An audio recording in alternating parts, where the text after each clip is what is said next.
friends, Sarah here with Boho Stitchery, and it is Monday, so it's time for Make and Knit Monday. So if you want to learn how to knit, grab some needles and some yarn and join me for Making It Monday. Hey friends, welcome back to my channel. So today for Make and Knit Monday, I have a fun, exciting new stitch in store to show you guys. This is super easy. It is sort of a variation on a ribbed stitch. Best part about this is you don't have to do any purling. So with a lot of the standard rib stitches, you do things like knit one, purl one, knit one, purl one, or like knit three, purl three. This is just made up of straight knitting and slip stitches. So let's go ahead and grab our hooks and some yarn and let's get started. Okay friends, so to do this stitch, this variation of the rib stitch, the first thing you'll want to do is you need to cast on in a multiple of 4 plus 3 stitches. So all that means, if you're new to the terminology, is you just want to cast on in sets of 4, 4, 4, 4 until your project is as wide as you want or need it to be. And once you've done that, add 3 more stitches. So let me go ahead and back up here a little bit. I'm just going to do a standard long tail cast on, nothing fancy. And I'm just going to do a small little swatch here. And I have taken a picture of a scarf I just completed for my Scarves for the Homeless Challenge. And I will insert that in the beginning of the video so you can see what the finished product looks like. So let's see, that is 4, 5, 6, 7, 8, 9, 10, 11, and 12. So I'm just going to call that good for my sets of 4 because 4 divided by 12 is 3. And then I'm going to cast on 3 additional stitches. And this is a 2-row repeat, so once you guys have these 2 rows down, and they're very similar, I might add, you guys will have this down in no time and you'll be flying through it. So for the first row, and you can also, I might add, grab a stitch marker, and when you're done with your first row, clip it to the right side here where your tail is, so that you can distinguish your first row from your second row, because when you're looking at it, say you have to put it down and come back, it is a little bit hard to tell which row you're on. Or if you want to just leave your tail here off to the right, once you've cast it on your first row, you'll know that this is your first row. So either way, I used a stitch marker on my scarf and I just moved it up ever so often. But let's go ahead with the first row. So the first row starts with knitting 3 stitches. So you're just going to knit these first 3 stitches. Very easy. The next step in your pattern is you're going to bring your yarn forward, slip your next stitch, put your yarn in the back, and knit 3 stitches again. And that's going to be your repeat for the first row. Like I said, guys, this is very, very easy. So just knit 3. And again, we're going to repeat that process. Bring your working yarn forward, slip your next stitch purlwise, so you go through the back to the front, take your yarn and put it back to the back, and knit 3 stitches.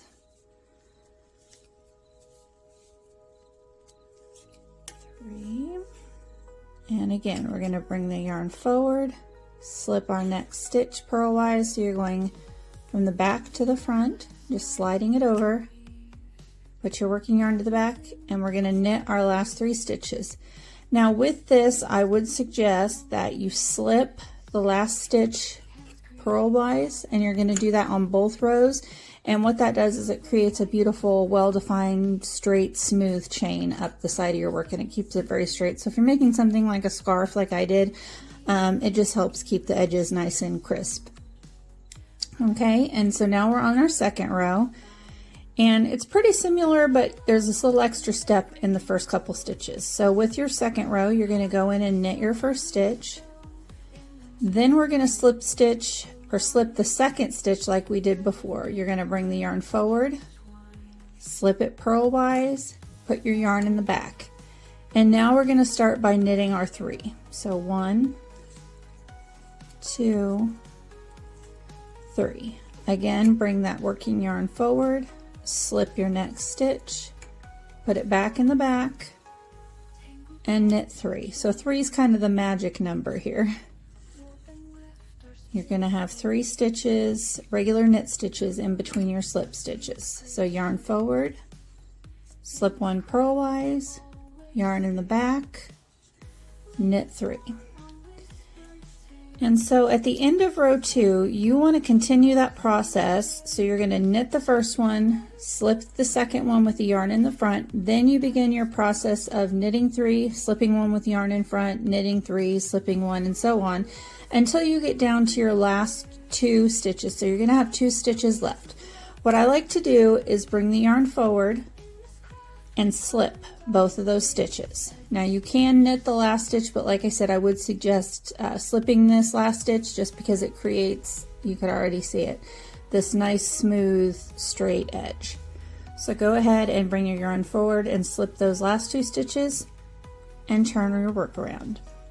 And we're back to the first row because remember we said this is our tail, this is the side with the tail on it, so we're starting the rows over again. So it's just a repeat of row 1, 2, 1, 2.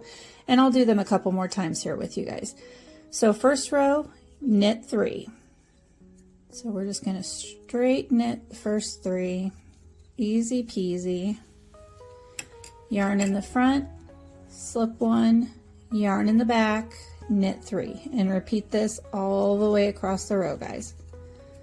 So just 3, yarn forward, slip 1, yarn back, knit 3.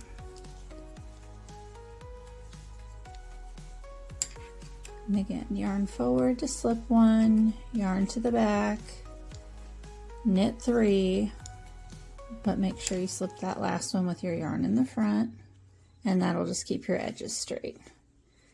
And now for row 2, like I said, row 2 is similar, but you have a couple of extra steps in the first few stitches.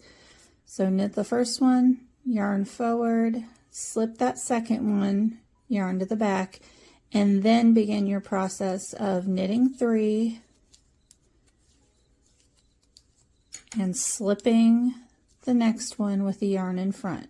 And just don't forget to put your yarn in the back or you'll be creating yarn overs and it'll be all wonky.